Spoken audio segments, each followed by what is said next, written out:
So a few weeks ago here on the channel, I did a shootout between 5 different Jazzmasters of 5 different price points from Fender, starting with a Squier and going all the way up to a custom shop. And that inspired me to try something. I'm gonna take the Squier from that video and we're gonna upgrade it and try and custom shop this guitar. And for comparison, I haven't sent back the custom shop yet because I wanna see how close I can get this Squier to this custom shop. We're gonna upgrade some parts like the pickups, the electronics, the tremolo. We're also gonna be working on the neck feel, rolling the fingerboard edges, doing some fret dressing and some other setup techniques that you can do to your guitar at home for free to make it feel and play more like a $6,000 high-end custom shop guitar. Then at the end, we're gonna compare the two and see how close we got the Squier to the custom shop. Now, before I show you the parts that I picked up for this Jazzmaster, I want to quickly thank the sponsor of today's video, which is Sweetwater.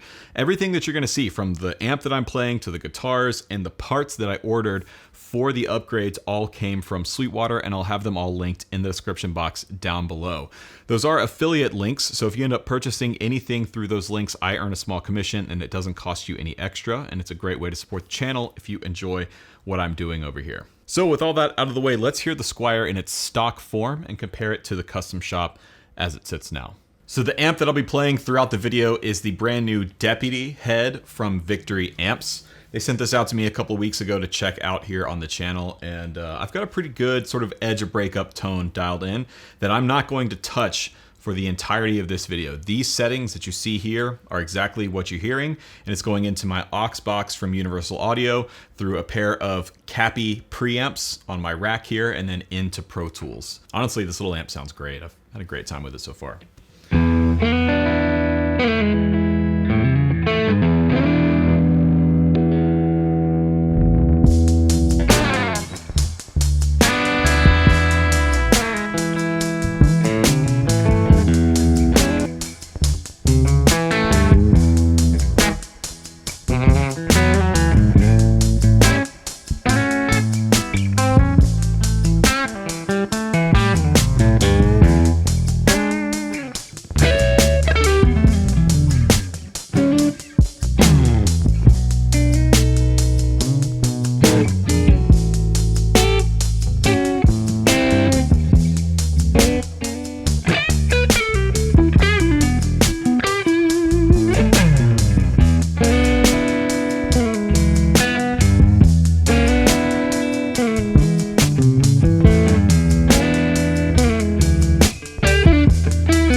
Now, in my 5 Jazzmasters video from a few weeks ago, I ranked the Squier near the top. I really love this guitar. I think it represents really great value for money, but there are a few issues that need to be addressed, and that's what we're gonna do in this video. First and foremost is the pickups. I'm really not super happy with these stock Squier pickups. I think they're a little harsh. They're a little too bright and brittle. To me, this doesn't represent what a Jazzmaster pickup should sound like. So I went on Sweetwater and I ordered some Antiquities from Seymour Duncan, and we're gonna swap these out for the stock pickups. Now, we're not just doing the pickups. One of the biggest upgrades you can make to any Squier or sort of import entry-level guitar is upgrading the wiring. So I went to 920D Custom and ordered one of their pre-wired kits for the Jazzmaster. Now this is very cool because the Jazzmaster has a lot going on in terms of wiring with the rhythm circuit up top. So this basically just lets you drop in a pre-wired harness directly into your stock pickguard or a new pickguard if you wanted to change your pickguard, and then wire the pickups to the pots. So this will save you a ton of time in wiring, or if you're not super handy like myself, you can get a really beautifully made, reliable, clean wiring harness to drop straight into your guitar. I mean, just look at the fit and finish here. It's really, really well done. Now, the reason you want to upgrade your wiring on a guitar like this is higher quality components. You're getting a higher quality output jack, higher quality CTS pots here, a much higher quality switch, and same thing with the pots on the rhythm circuit and the switch on the rhythm circuit. These higher quality components are going to last you a lot longer. Now, whether or not these make a huge difference in the sound, to me is negligible. It's more about upgrading the quality of these components, specifically the pots and the switches, because they're just going to last longer. They're going to feel better under your hands. I think this is a worthy upgrade for any sort of entry-level guitar. Now, the other big problem I had with the Squier was the feel of the tremolo system. It is not Fender's standard tremolo system. It's something that's made overseas for their import guitars. So I actually went and ordered the Fender Panorama tremolo system that should hopefully drop right in to the Squier. This is higher quality components. It has a much better feel. A lot of the other Jazzmasters that I was playing in that video had this tremolo system equipped, so this should be another worthy upgrade to make in terms of hardware on our Squier. And lastly, we're going to upgrade the saddles with these Graphtec saddles here. These are the String Saver series. These are designed to help prevent string breaks, but the reason I went with these over the stock saddles is because the breakover angle on Jazzmaster bridges is very shallow. Where the strings break over the bridge, you get this really shallow angle here. And a lot of times with these stock barrel saddles, if you're playing super hard, you can actually like pull one of the strings out of the saddles, which I have done on this guitar. So my hope is that these Graphtecs will not only help prevent string breakage, but they'll help seat the string in the saddle a little bit better and help prevent the string from skipping out.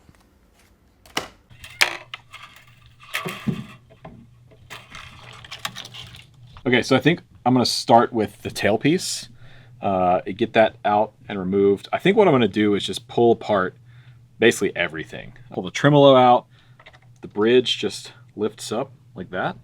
Then we'll unscrew the pickguard, pull that out, and yeah, just reassemble. I could never be a luthier, man. I have all the respect in the world for people that work on other people's guitars and do it well. It is just not in me. So there's the Squier trim. Quite a bit different though. Squier's thinner gauge metal. Also the Fender has this big block, this big billet here that holds in the tremolo arm, whereas the Squier just has a little clip. Springs look a little different. You can definitely tell though that the Fender is made with higher quality metal, nicer components, tighter tolerances. Like there is a real difference here. And there should be, because there's quite a difference in cost. Just drop right in. Yes, it does. I'm probably going to use the original Squier hardware because these two screws look to be different thread pitch and thread depth. The guitar body is threaded for that. So I don't think the Fender hardware is going to work. So I'm just going to put the Squier hardware back in. I mean, I don't want to jinx myself, but this might be the easiest guitar modification I've done. Okay. All right, so we've measured the stock pickup height. So when we put the new ones in, we'll match that. And here we go, I'm learning something about the Jazzmaster. So I was curious about this. The pickup covers are mounted to the body, not the pickguard. We got to take the pickup covers off to get the pickguard off. So if you want to start working on your own guitars at home, I'll link some starter basic toolkits down below. There's one from MusicNomad that I really like. It has all of the different bits that you would need, from hex to flathead to Phillips head, and the driver as well. And the cool thing about that MusicNomad driver is it will also work as a wrench for the different nuts and sizes on your guitar. So I'll have that linked down below. Okay, cool. Come out. Typically you would not do this. You would not just like clip the pickups out, but because I'm not reusing these and I'm not reusing this wiring harness, I'm just gonna do that. That's our stock harness right there in all its glory. There we go. So here's the stock Squier pickup, neck pickup. It was glued in, which is not super fun. And I did break this one trying to get it out. So that pickup's dead. Yep. Yeah, that one's busted. Probably should have ordered new pickup covers with this now that I think about it, but.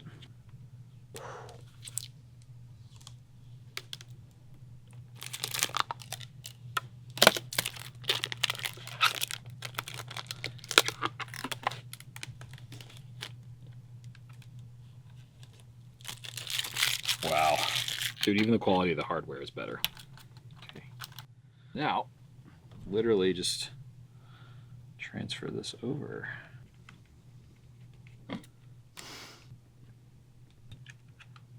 The other thing I like about this little spanner wrench is the bottom is felt lined. So even though I'm like using it on this brand new pick guard, it shouldn't be scratching it up. And there we have it. Wow. Wow. Dude, the pre-wired kit is a game changer for me because now it's like I just have to solder 4 wires instead of all this stuff. And all the grounds and everything are already pre-grounded in the back of the pots. So I'm actually building this guitar for a friend of mine named Bobby. Bobby, you may have seen on the channel recently. He runs a really cool bike shop in Oklahoma in Stillwater called District Cycles and puts on this amazing event every year called the Mid-South. And it's an endurance festival. So it's a big bike race, 100-mile gravel race, 50K run, and a music festival all in one. So I've gotten to know Bobby pretty well over the last several months, and he's become a really close friend. And his excitement for music and guitar and everything he does is so infectious. He's one of those people that just being around him gets you amped up and excited. And he doesn't have a Jazzmaster. He plays guitar a lot. He has a band that he plays in there in Stillwater. Figured this would be a cool little gift for someone who I think really deserves it. So soldering's done, but before I close everything up, I am going to just do a quick screwdriver test. Yep. So here's she's neck. Yep. Both. Yep. Then rhythm circuit.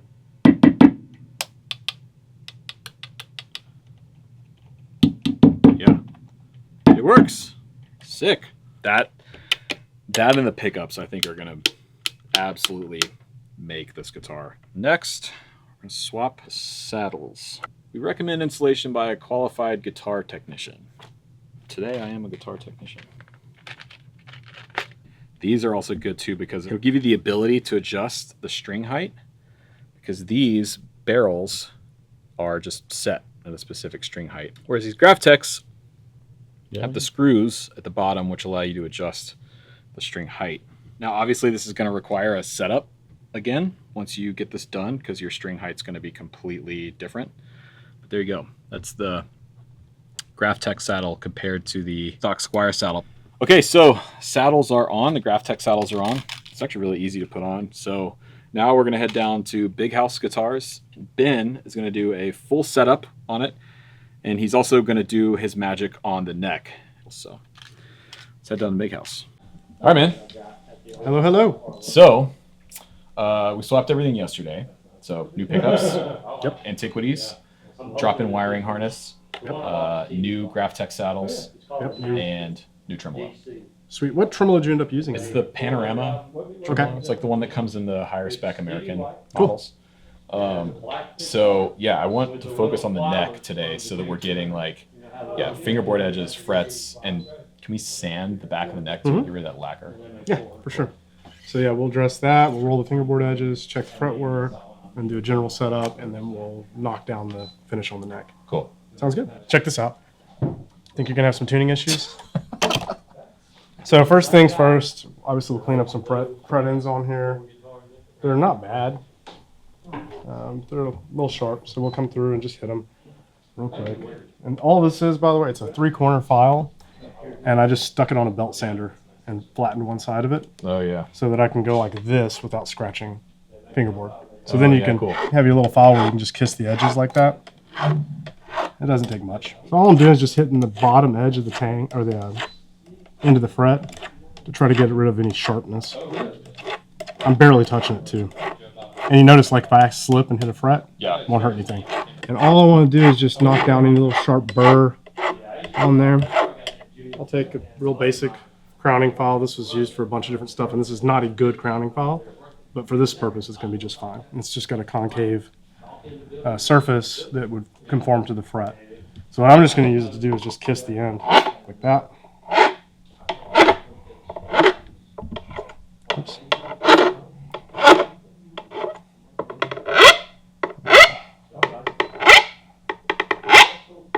All right, so now I'm going to go ahead and roll the fingerboard edges, and you've seen me do this before, but this is just a screwdriver. Okay, so explain this. Why are we rolling the fingerboard edges? Okay, so the edges, and they're not bad on this, but the fingerboard edges like that, right? So it's kind of sharp. So as you're gripping it, you feel it. You know, when you're playing, you may feel it, especially if you do the thumb over type of stuff, but you'll feel that sharper edge. So a lot of people think that a rounded over fingerboard edge is more comfortable and feels more broken in. Real easy to do, and you can decide how much you want to do it too, so you can kind of customize it. And this works really well on rosewood and even ebony fingerboards. On maple, a lot of times there's a finish. Yeah. So you got to be aware of that. But on something like this, I literally just take the screwdriver and I'm rubbing it like that.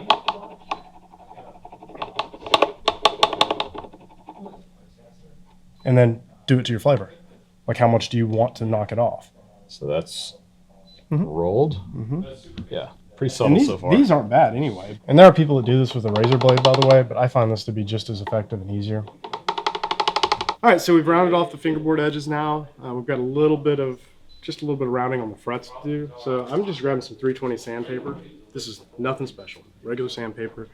And I'm just gonna cruise along the edge here, just like that. And then I'll go right over the top so I can smooth out those fret ends.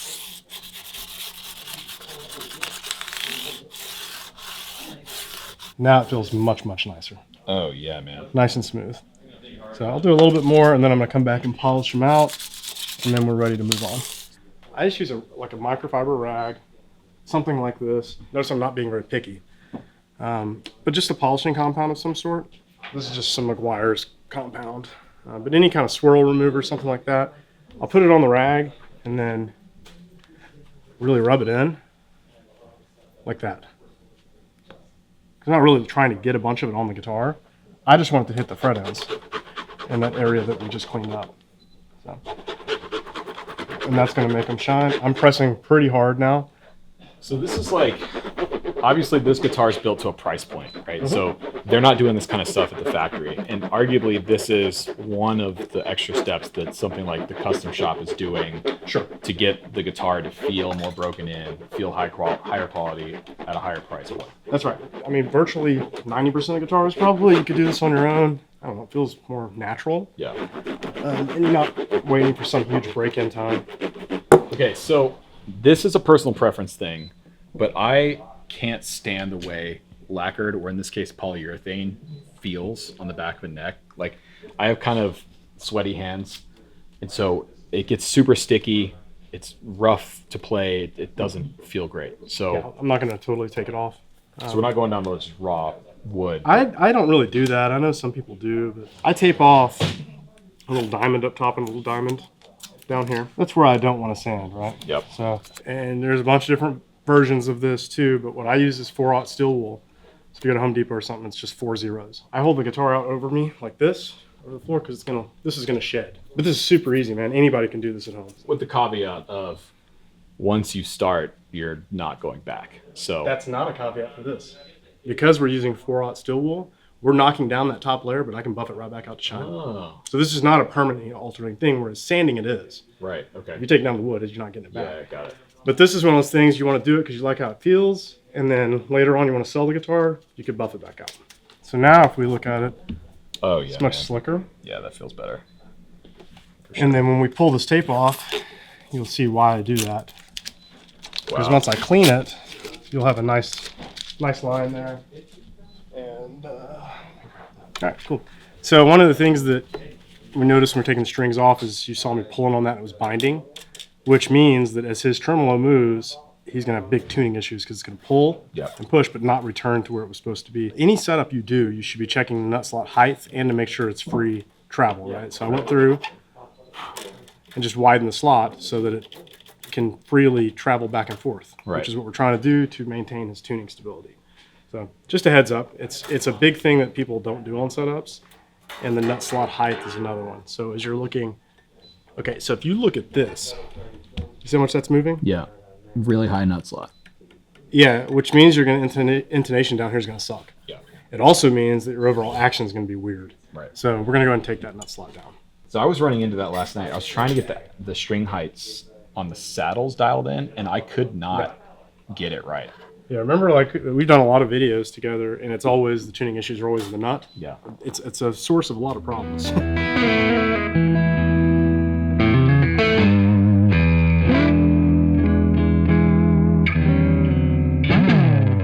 All right, so here it is, the completed custom shopped Squier. I'm really happy with this guitar, and I think this is proof that these Squiers are really great value for money. If you're willing to drop some money in some good parts like pickups, some wiring, some things like that, and add some elbow grease, you can create a guitar that punches well above its weight class, and I think that's what we have here with this Squier. A couple of thoughts.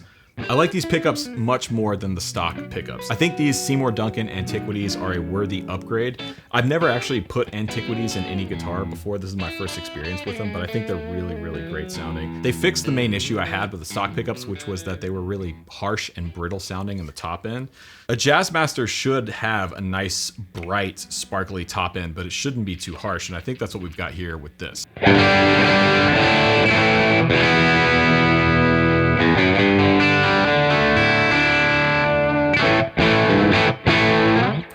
Almost sounds like a telly, but a little sparklier, if that makes sense. The pots feel much better, the switches feel much better, and the output jack has a much tighter engagement on it. You can tell that there's higher quality components under the pickguard there. The other biggest difference, though, aside from the pickups, is this tremolo arm. This Fender Panorama tremolo is a marked upgrade, not just in terms of feel, but in actual throw.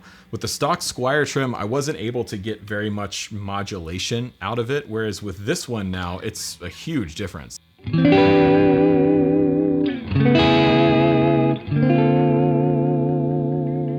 And it's nice and stable, thanks in large part to Ben's setup and his work on the nut, but also the Graphtec saddles are helping out with that. And the other biggest sort of bang for buck, in my opinion, is the way the neck feels. And the cool thing is everything we did here on the neck, you can do to just about any guitar for free. You don't need to spend money on parts to improve the way the neck feels. The rounded fingerboard does feel a little bit more comfortable, although I will say on the stock Squier, it already had a pretty rounded fingerboard. It wasn't all that sharp. The fret ends are nice and smooth, and using the steel wool on the back of the neck, I think you should absolutely do this to like any guitar that has a polyurethane finish or a smooth lacquer finish. It looks great, it feels even better, and it's reversible. Like Ben said, if you take some polishing compound to that, you can bring the shine right back to it, as long as you're using steel wool. But how does it compare to the custom shop?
Well, arguably on sound, I think the Squier is much closer to the custom shop now. If you blindfolded me and had me listen to both of these parts recorded without playing the two guitars, I would actually be kind of hard pressed to tell you which one was more expensive based on sound alone.